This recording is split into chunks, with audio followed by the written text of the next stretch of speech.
Assalamualaikum warahmatullahi wabarakatuh.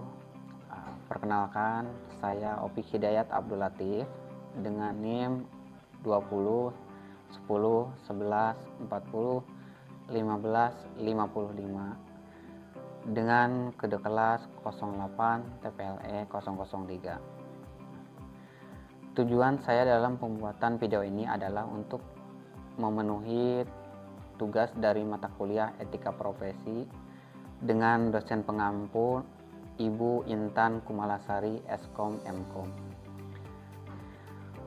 Tema yang saya ambil adalah tentang illegal content. Dengan kasus yang akan saya soroti adalah kasus Dea OnlyFans pada tahun 2022.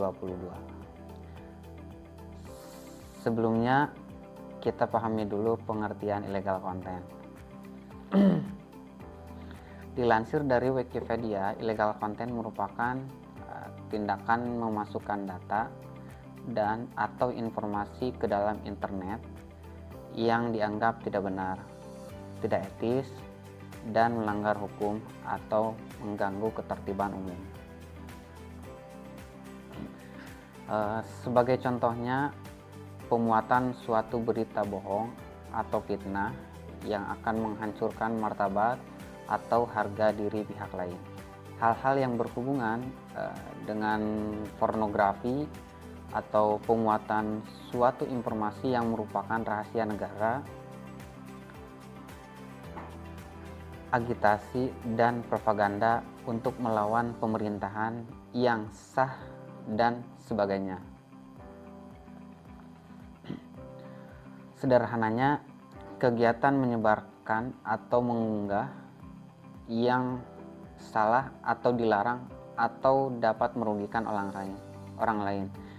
Yang menarik dari hukuman atau sanksi untuk beberapa kasus seseorang yang terlibat dalam illegal content ini ialah hanya penyebar atau yang melakukan proses unggah saja yang mendapatkan sanksi. Sedangkan yang mengunduh tidak mendapatkan hukuman apa-apa selain hukuman moral dan perasaan bersalah setelah mengunduh file yang tidak baik. Selanjutnya, saya akan menjelaskan mengenai kasus Dea OnlyFans. Pada tahun 2022, seseorang wanita bernama Gusti Ayu Dewanti yang lebih dikenal dengan nama Dea OnlyFans menjadi perhatian publik setelah mengunggah konten seksual eksplisit di platform OnlyFans. Konten tersebut kemudian menjadi viral di media sosial dan dia dianggap oleh pihak kepolisian atas tuduhan melanggar undang-undang pornografi. Dia sendiri mengaku mengunggah konten tersebut untuk mendapatkan keuntungan finansial. Seperti dilaporkan Antara News, kepolisian pun mengungkap kalau dia pernah merekam video porno dengan seorang laki-laki. Dan menurut keterangan dia, pemeran prianya ialah inisial DRZ atau sebagai pacarnya. Seusai dilakukan penyelidikan dan pemeriksaan oleh Polda Metro Jaya, DRZ atau pacar Dea tidak bisa dijerat dengan Undang-Undang tentang Informasi dan Transaksi Elektronik atau ITE serta Undang-Undang Pornografi. Alasannya, DRZ mengaku bahwa video tersebut direkam oleh Dea untuk konsumsi pribadi keduanya.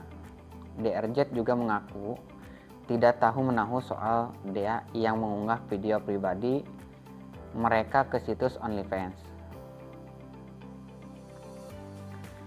Polisi juga menemukan Dea mendapat pemasukan sebesar 15 juta hingga 20 juta rupiah dari unggahan video porno tersebut.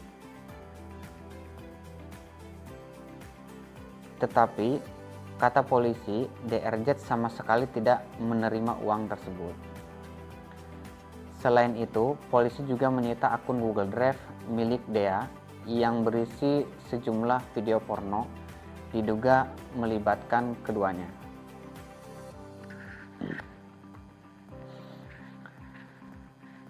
Analisis kasus ini mengungkapkan bagaimana platform digital dapat digunakan untuk menyebarkan konten ilegal dan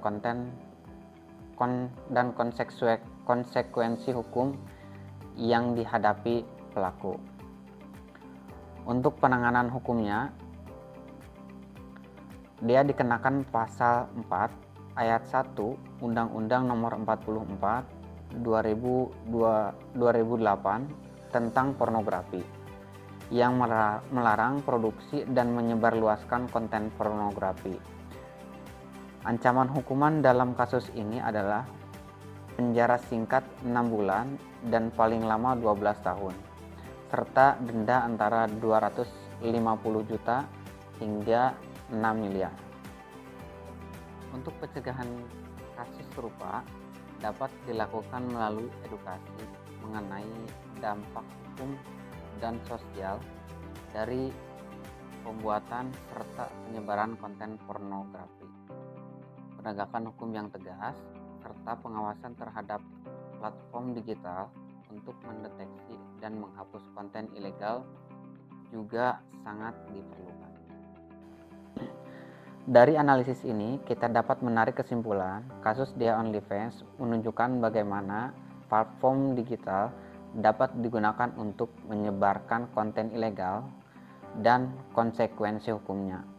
Penting untuk meningkatkan kesadaran masyarakat tentang undang-undang pornografi serta menguatkan mekanisme pengawasan dan penegakan hukum guna mencegah kejadian serupa di masa depan.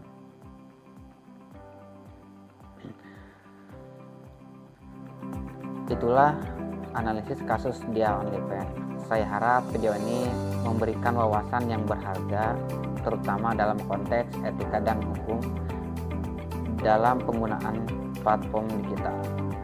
Dan apabila ada salah kata, mohon untuk dimaafkan.